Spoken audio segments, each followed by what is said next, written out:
time for the SME focus this afternoon.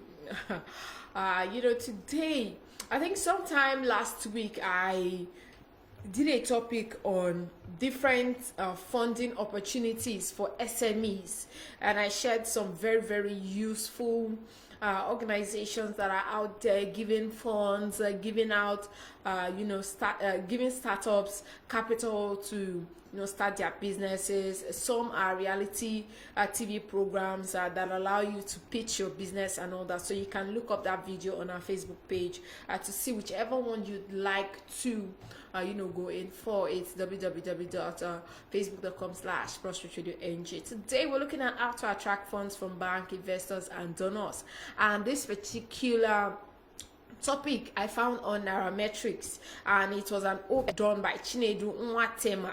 All credit to him, Chinedu Nwatema. However, research shows that 50% of all small and medium-sized enterprises globally fail within 5 years of their existence. Mr. Charles always says this during the investor education series. So in Nigeria, the rate is even higher due to a lot of mitigating factors against startups, from electricity issues to insecurity and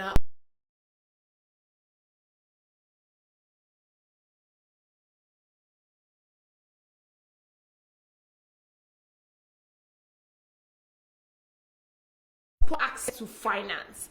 There are a lot of people who have innovative ideas, but finance to execute them remains one of the biggest issues yet. So similarly, contrary to popular opinion, the dearth of funding for SMEs, especially in Nigeria, is not just the result of limited funds from fund providers. It is also the result of poor corporate governance structures that entrepreneurs have to put in place for their businesses to thrive. So what are some of the things that you should do differently to attract funds from banks and investors? First, separate your business from personal finances. I've taken this as a topic on its own, why it's important to have your business account separate from your personal account.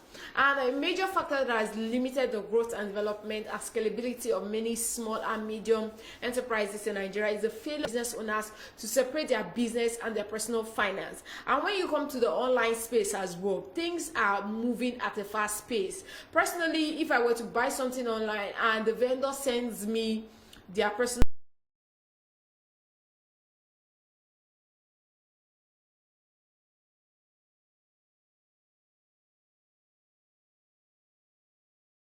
process goes into opening your business account, but it is one of the important things that you should do, because it could scare people that would want to buy from you not make that purchase, because why would I be paying into someone's personal account? So it's important to figure that out, and not having that separate from your business account could deter your chances of getting that funds, even from donors or bank as well.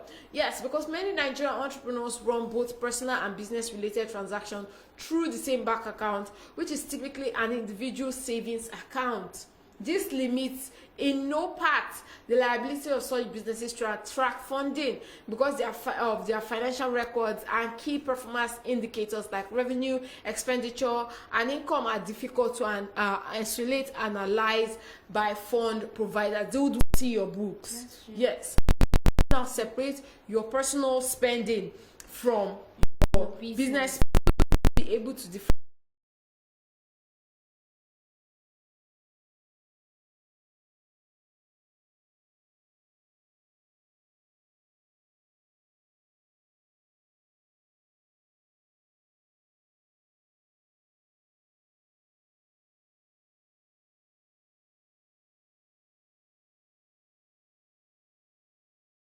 poor management skills, and it could also ruin your opportunities to get funding from customers. So there's a good chance that you run a B2C business where cash-based transactions from working customers are more than e-payments. So if this is the case, then your corporate bank account will not paint a true picture of the volume of transaction and activities that your business witnesses when analyzed by potential creditors and investors. So it's important to take note of every transaction. So to augment your back statement, you must imbibe good bookkeeping practices. Importance of bookkeeping. Yes, if you don't want to do it manually, you have your system, input them.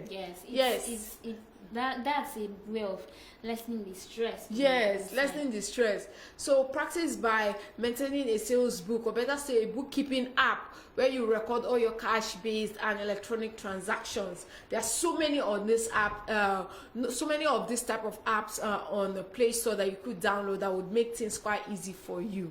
I think I will share some of those apps on a later date. Some amazing bookkeeping apps and what differentiates them. I'll do that on the online business segment. Also, we say this all the time: pay yourself a salary. So cultivating financial discipline is critical to your success as an entrepreneur. It's pointless maintaining a corporate bank account for your business if you are still going to dip into it from time to time to meet your personal needs. So I know at the beginning stage of your business, you might not make that much funds to start paying yourself a salary, but as the business progresses, it's important that you put yourself on a salary and you create your budget based on the salary, not that you keep coming into the company dipping your hand in the company's purse to kind of fund your lifestyle. That is yours. Yes. More so, learn how to interpret a financial statement. That is key, and a lot of business owners do not know how to do it. So in today's digitally driven world, data is king, and if you're not able to interpret, understand, and leverage the data that is emanating from your business, then the world is fast leaving you behind. They're operating in analog when we have gone digital already. So as an entrepreneur, your business data is your most critical asset. How can you leverage it matters a lot. How you can leverage it matters a lot. So if terms like balance sheets, assets, liabilities, cash flow sound too overwhelming, then it's time for you to take a crash course in business accounting. I always say this: even if you can afford to hire an accountant that comes in, help you with your books and all, you must not necessarily do everything all alone. Yes, you can hire them, but it's important that as time progresses, you learn some of these things. Yes, just in case something happens. So you don't need a chartered accountant to run a successful business. However, a foundational understanding of business accounting is very much essential. And I've seen so many accountants online selling some of these courses for SMEs and for businesses online for them to train them how to do basic bookkeeping, how to do basic accounting and all that. So take time out to invest in yourself and learn some of these things. Then take your